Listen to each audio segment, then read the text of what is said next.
So we're going to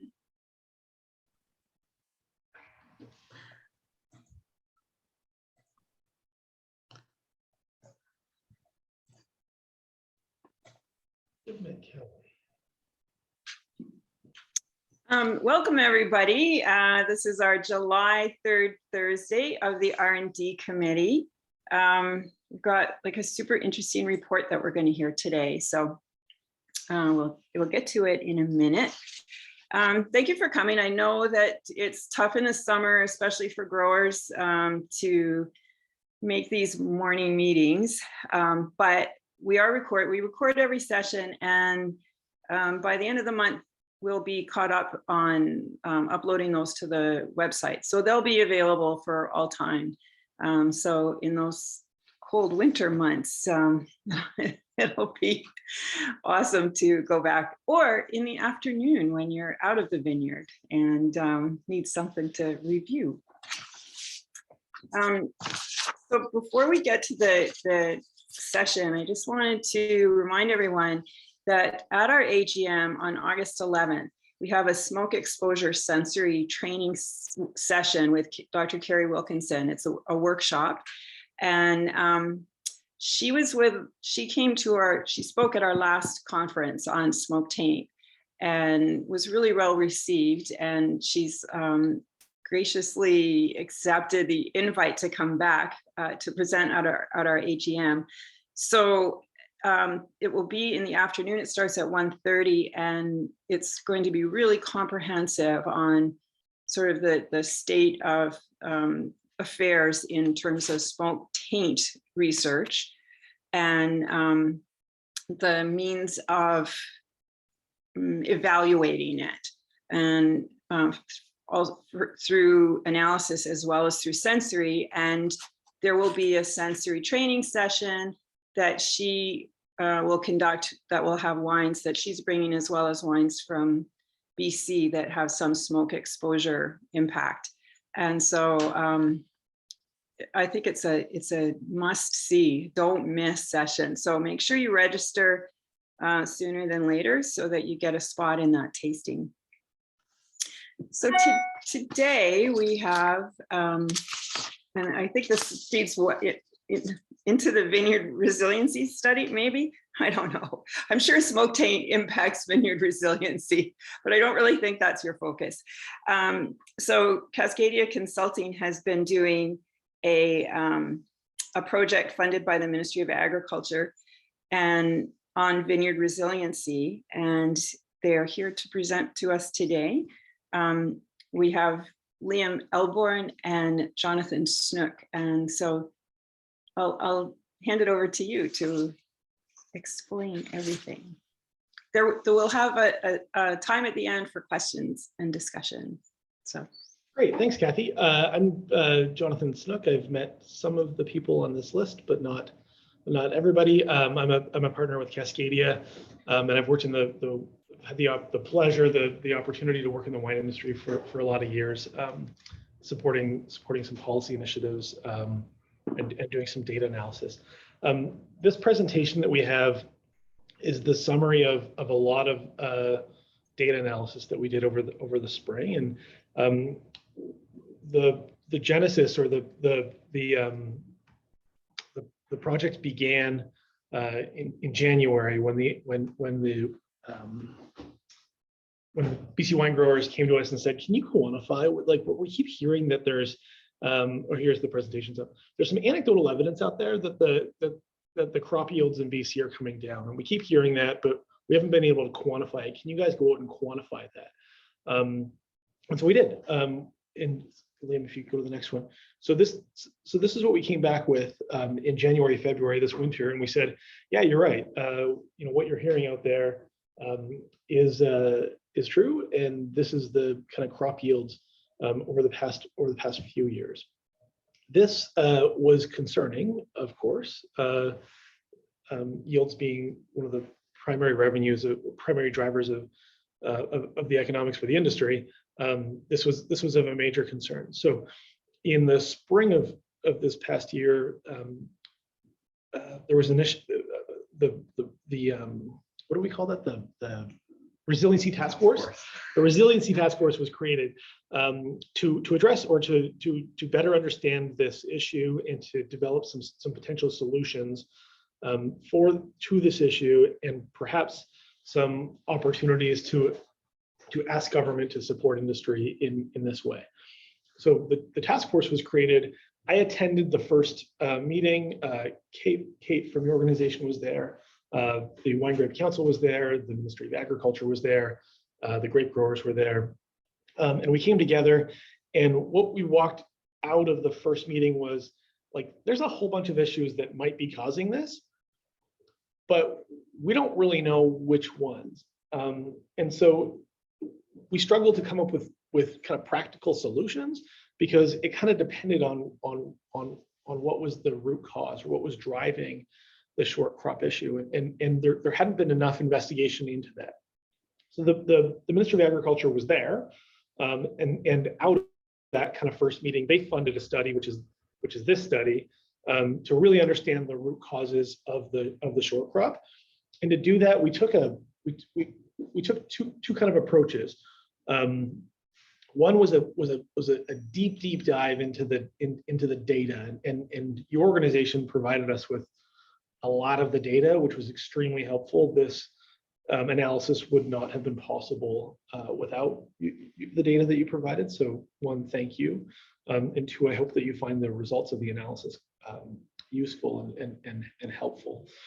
The other part was actually talking to growers. So you can learn a lot from data, but you can also learn a lot from people that are in the fields and get their hands dirty. And so we're not grape growers; we're consultants from Vancouver, and so we thought it was important to do that as well. So we did a lot of data analysis, and we talked to growers.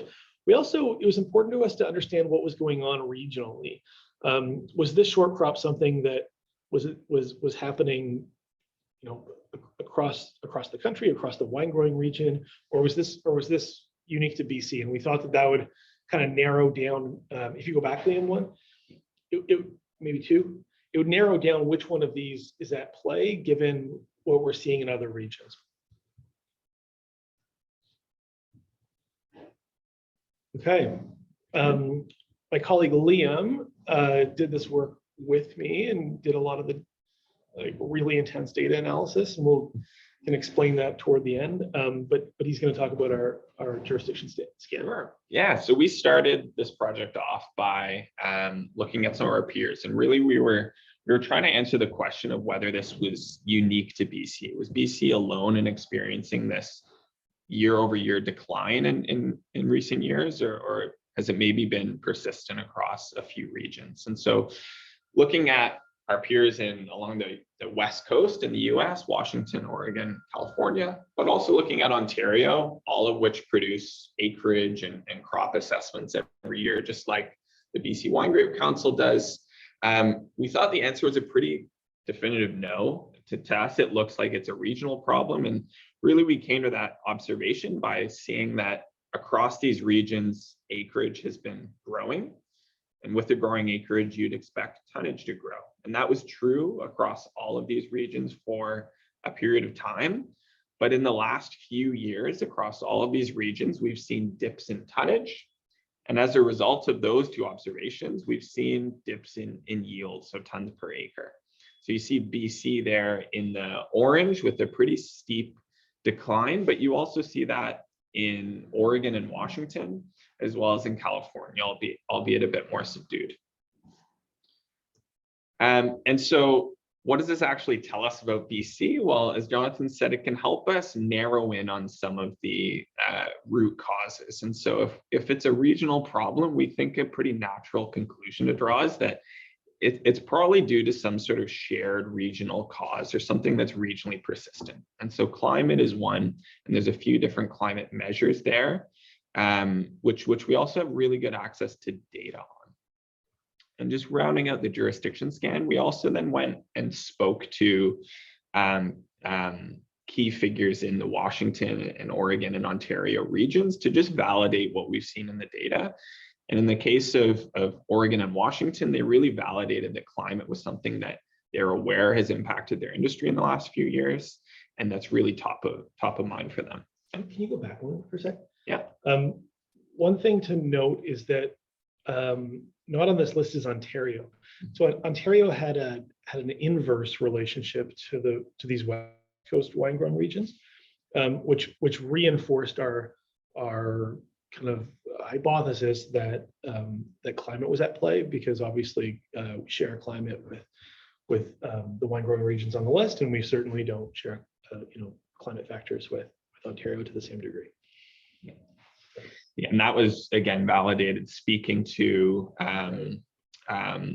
Wine Growers Ontario's president and CEO said they're actually having an oversupply issue, which really hammered that one home for us.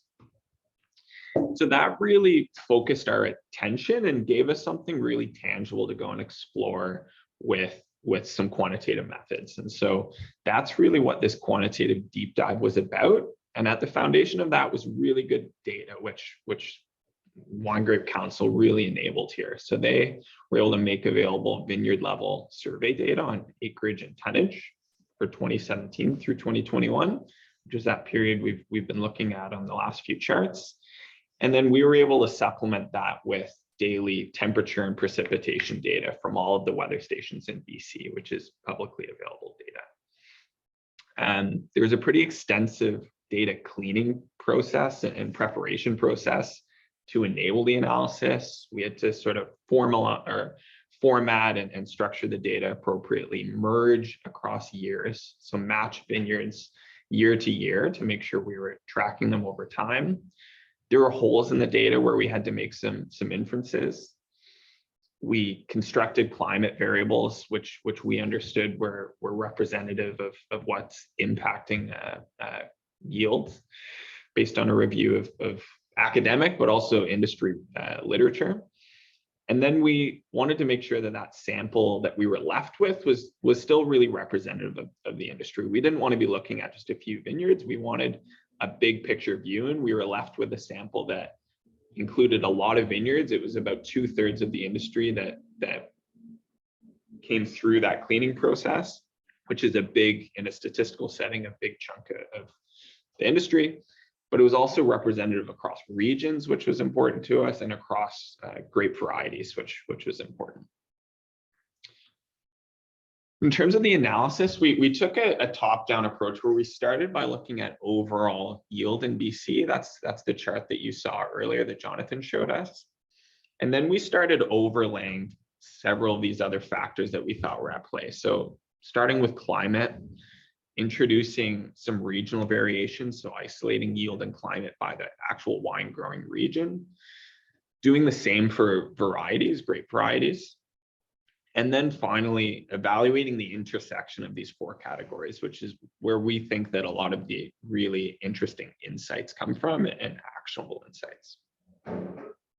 So walking through those 1 through 5, this is that picture you've seen again, and the key observation here is that from 2018 to 2021, we saw over a 30% decline in yield.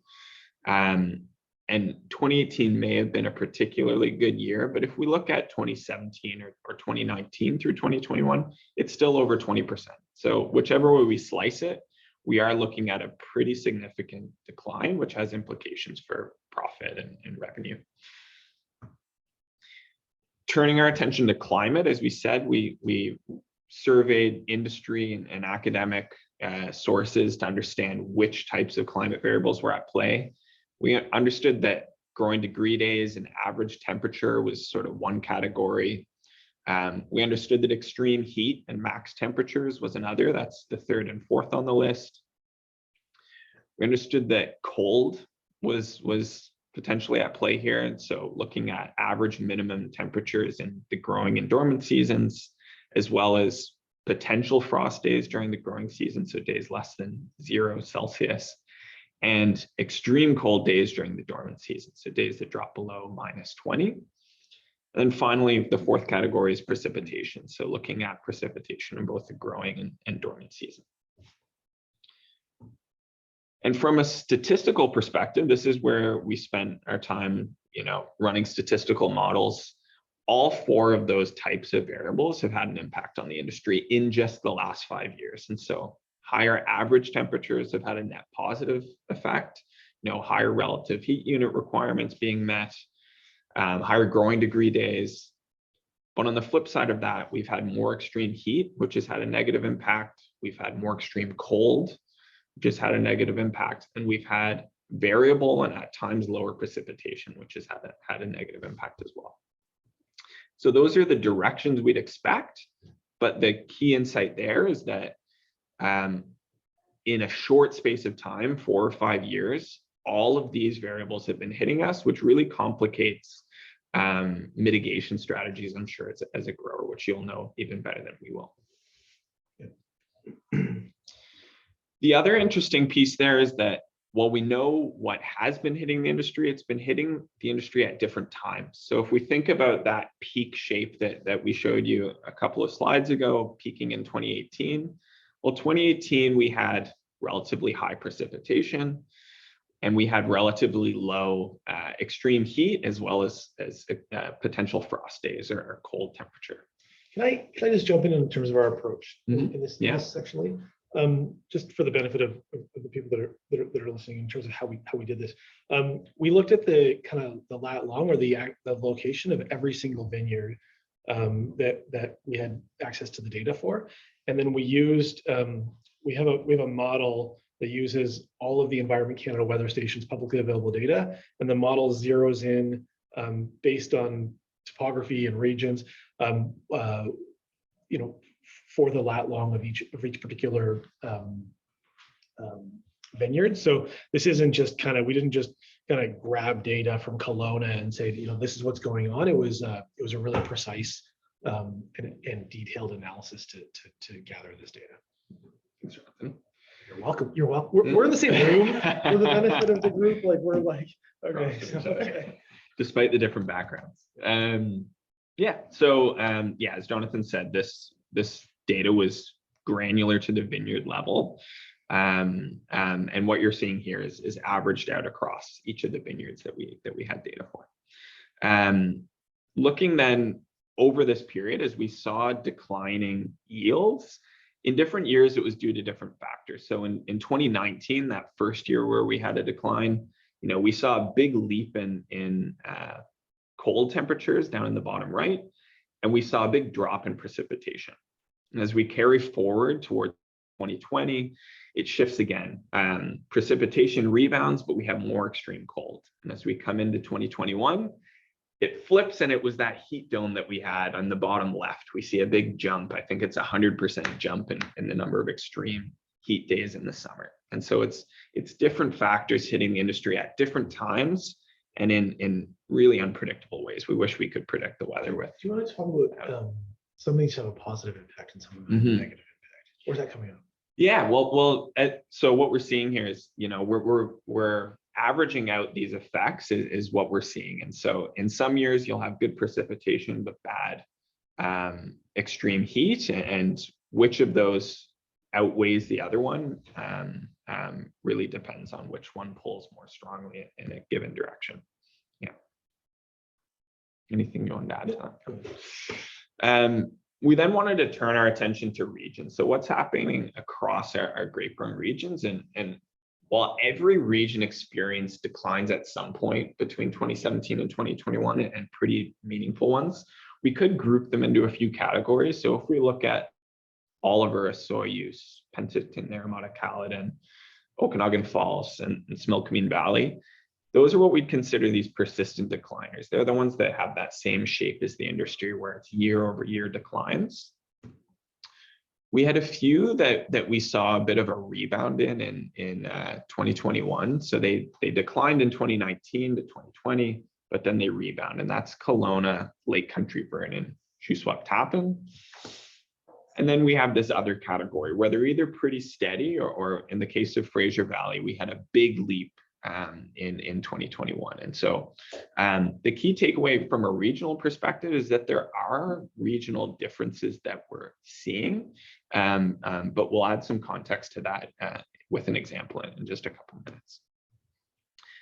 We can do the same for grape varieties. And so similarly, almost all grape varieties experienced a decline over this period.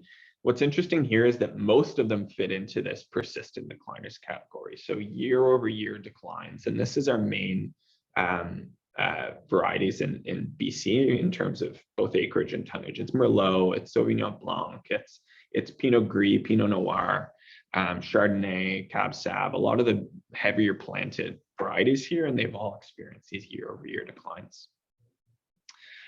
Having said that, there are some that rebounded. The main one here being Gewürztraminer, which in 2021 had a little bit of a leap.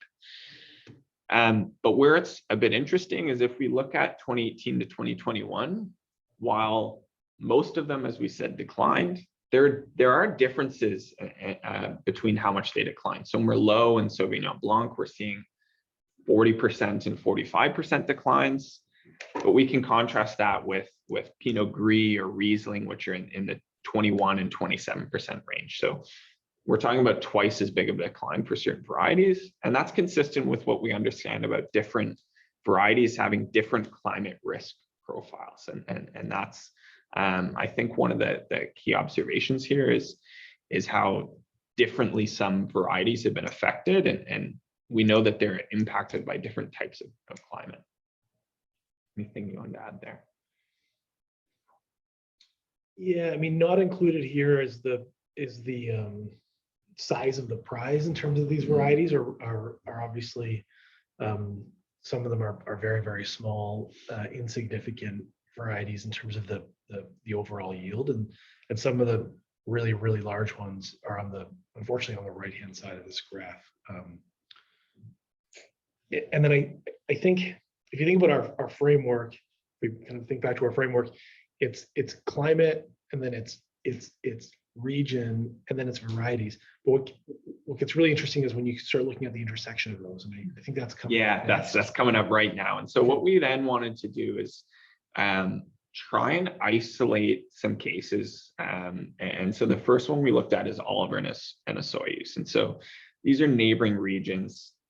They observe really similar climates as you'd expect. You can see that on these charts here, that they really track each other in terms of what's been happening in their climate.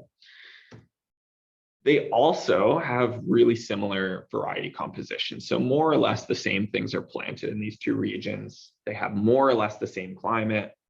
And so if climate change is something, or variable temperatures is something that's impacting the industry, we'd expect yields in these two regions to behave really similarly. And that's absolutely what we see in the data, where Oliver and Osoyoos both really track each other in terms of what's happened with yield. This is also the case in Kelowna and Summerland, and we can pull out more examples of neighboring regions, really similar climate, same varieties, and they behave really similarly. On the flip side of that, you can pick neighboring regions that again have similar climate, but actually have quite different variety compositions. And so if we look at Kelowna, they've got 64% of their acreage planted in Pinot Noir, Gewürztraminer, Riesling, so pretty heavily concentrated. Whereas if we contrast that with Penticton, Naramata, Caledon, they're a bit more distributed, as we saw with Osoyoos and Oliver, across 5, 6, 7, 8, 9, 10 varieties. So what you'd expect there, same climate, different things planted, you'd expect them to behave a bit differently in terms of how yield has evolved over time. And that's exactly what you see. Whereas when one goes up, the other one goes down, and they almost crisscross as they evolve over time. And so that's a sort of a counterexample to that, where we see really important differences in what you have planted and how you perform and when. Yeah, so I think we'll actually, before we go to opportunities for industry, Liam, do you want to give, just because this is being recorded and some people won't have a chance to ask us questions live, for the benefit of those folks, do you want to give like a little primer on this, on our approach to the analysis, because that could be one of the questions in terms of the statistical approach that we took. Yeah, I mean, at the foundation of this, it's a statistical model where we feed in vineyard level data, as well as vineyard level climate data, which we've mapped to that. And what that lets us do, and we've used these case studies to try and give some intuitive examples of holding things constant, letting one thing vary, and observing the difference. And really, by taking a statistical approach, you're doing that for a whole bunch of things at the same time. And so when we take that approach, we're able to hold constant climate and look at the effect of different varieties. And we are able to hold constant varieties and look at the effect of different climate. So that's what a statistical approach allows us to do in a really comprehensive way. And then intuitively, it's nice to be able to pull out examples that illustrate that are relatable beyond just the numbers. Okay. In terms of what this can do, so we provided 2 examples. They were examples only. We compared 2 regions. We wanted to demonstrate regions that behaved in a similar way and demonstrate regions that behaved in a different way to kind of show what's possible now. I think, and that was the extent of our mandate and what we were asked to do.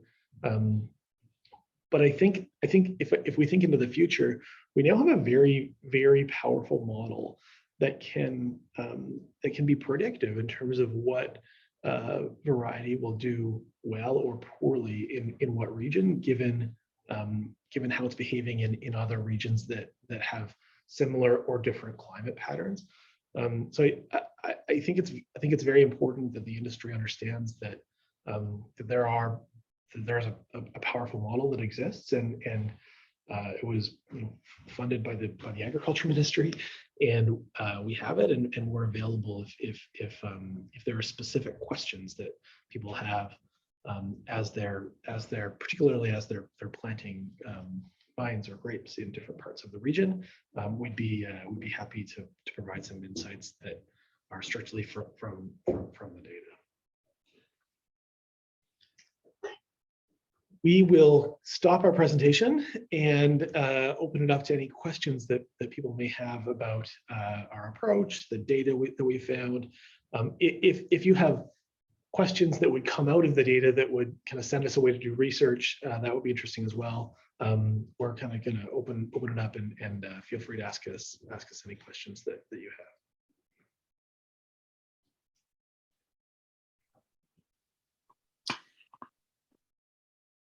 Can I ask a question? It's Kathy. Sure can. I know that you looked at vine age. Can you go into that a little further? Because there's a lot of anecdotal understanding about, vine age impacting yields at both older vines and, of course, younger vines. The yields are always lower. So,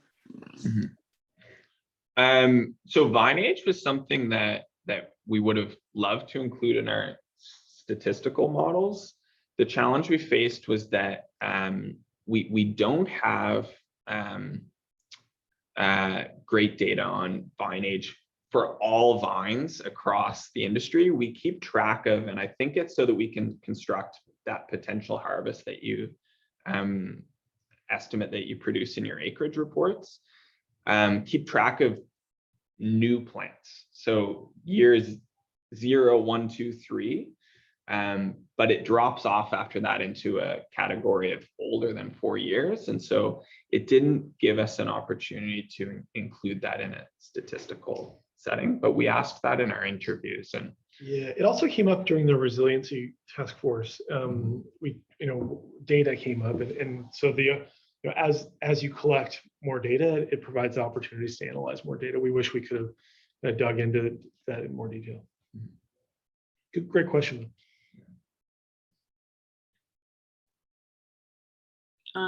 Looks like we have another one.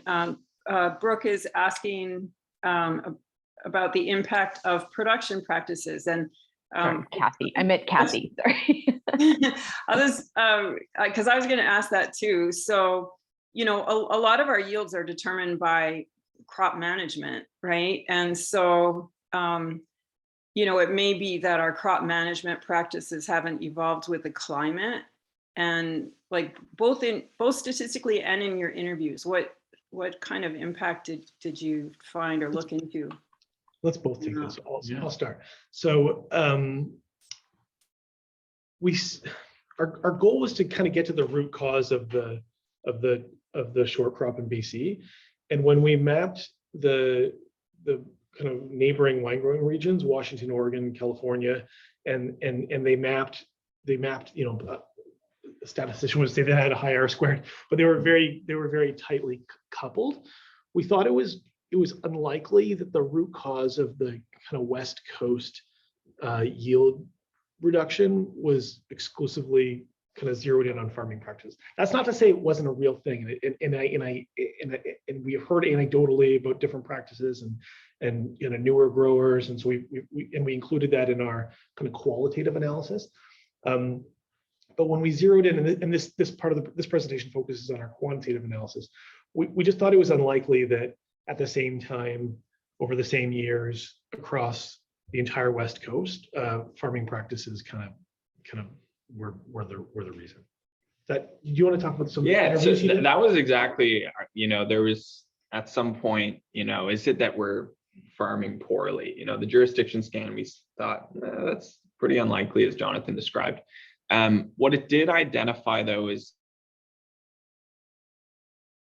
how farming practices is maybe really important. It's not poor farming practices, it's how do we farm in an environment which is becoming more unpredictable. We have more extreme temperature that we've not seen before, or weather events, and we're also seeing them more frequently, and we're seeing them interacting. And so that's becomes really complicated, I'm sure, for growers, where it's not just that we're dealing with one thing from a, you know, crop management strategy. We're dealing with a whole bunch of different factors hitting at different times of the growing season, which is maybe an opportunity for info sharing experience, maybe live education pieces, where if we have live climate tracking within the industry, maybe we can start to have education that is tailored to what we're actively seeing in the industry right now in terms of climate. So I think there's opportunities there, and we're going to have to shift practices to address the new climate that we're seeing in BC. Yeah, so yeah, you mentioned that you could take an advisory role in terms of plant varieties to plant. Do you think at some point you might statistically be able to work up some advice on crop size management for the current climate? Like, yeah. I've got a couple of perspectives. We know that the only thing that should be feeding into that decision is not yield. We know that there's other considerations, you know, consumer preference, all of the experience growers have and bring to the table. We think that this is an important input to making more long-term decisions about what to plant, where to plant it, and we're happy to be a part of those conversations and share what we can. It also maybe points to, you know, we're seeing different types of climate. It may be a sort of a portfolio view of,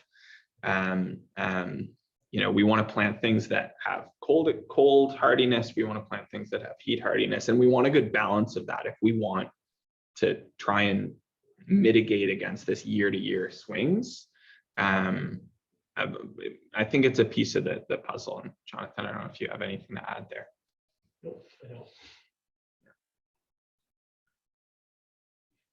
No? There's a question from Yeah, Tom Walker has a question. Tom Walker is with Country Life in BC magazine, and he's asking about, well, I know you looked at vine disease, an overlap with leaf roll and or trunk disease as a factor in decline. Trunk disease is also something that there's just not good data on at a sort of vineyard level. We've got X acres that are diseased, X that aren't.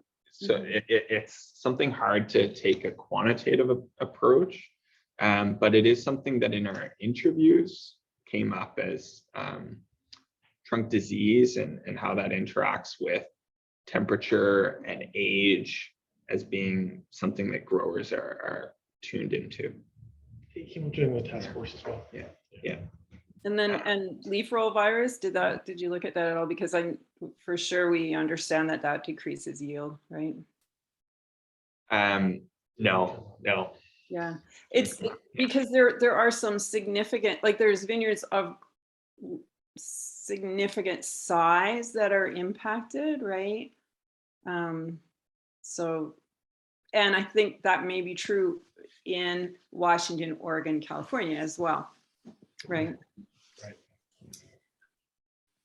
As regards precipitation, you know, especially in the Okanagan, well, in the southern Okanagan for sure, everything is irrigated. So I mean, precipitation has an impact in the dormant season for sure, but in the growing season, you know, that it's pretty close to 100% dialed in. Right. So when we looked at those, Liam, do you want to go to all those climate factors that we evaluated? Back. There we go. So we looked at all of these climate factors, and we zeroed in on the 4 that we showed over and over again. And we did that because those 4 had the biggest weight, or had the biggest impact on yield. And on the precipitation, you're absolutely right. It was the dormant season precipitation that had the big impact on yields, and not the growing season precipitation. And you probably just identified why. Yeah. There, on that, Kathy, there was a suggestion that there's an opportunity for vineyards to share data on their soil moisture, which would give us perhaps an even better measure of not precipitation, but how water and precipitation are impacting at a vineyard level. If that's data that at some point the industry could start bringing in a secure, confidential way, then it's something that we could add to these models. Right. And we understand that it's hard in the winter. Yeah, so the larger vineyards put a lot of science into irrigation, right? They do pressure bomb readings and soil moisture readings, but you know, a really large percentage of the acreage is just sort of by gut feel and past practice. And so, yeah, that might be an opportunity to overcome impacts of climate changes, to just understand better irrigation practices for this climate. So Brooke, I want to mention that what's being presented is the interim report that actually doesn't include the grower interviews, and the final report does include the grower interviews, but I think it's fair game to keep asking these questions. It's okay, Brooke. So Brooke says, when you talk to growers about yield declines, did they mention anything that they feel is providing or could provide protective effects against declining yield, aside from variety selection, for example, improving soil health? So you mentioned soil health. Yeah. So for this study, we were really zeroed in on what's causing what we've seen historically. We understand there's a really important role of what we can do about it. But just to be clear, we were really zeroed in on that question. Causation. What we did hear is that there has been different experiences across growers in terms of their ability to mitigate through their farming practices. And we've heard anecdotally people looking over their fence and seeing people across who did something different and had a very different result. And I think we've also seen through this project a real willingness to collaborate and share information within this industry, far more than we'd expect and that we see in other industries. And so we thought that was a really valuable takeaway, that it's not ripping out each other's vines. It's actually, people are quite happy to share information and learn from each other. But it wasn't the focus of our study. It was understanding what to do about it. It was what's causing it. Yeah. And you mentioned that you looked at other crops. You mentioned in the beginning that you looked at other crops to see if they were having similar effects. Like, you know, tree fruits and potatoes and that sort of thing. We did not look at Yeah. crops. No? Pears, maybe? Pears, so pears in other wine growing regions. Yeah, we did not look at other crops. grapes. Yeah, we just looked at wine grapes. Yeah. More questions, anybody?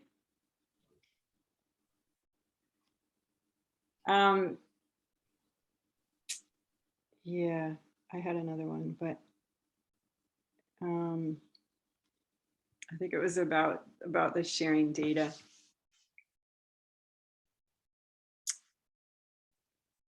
Jonathan, is there more to your presentation or? Nope, this is the presentation. You just mentioned the kind of interim versus final. This was our interim presentation that that focused in on the data analysis, and we were given permission to present.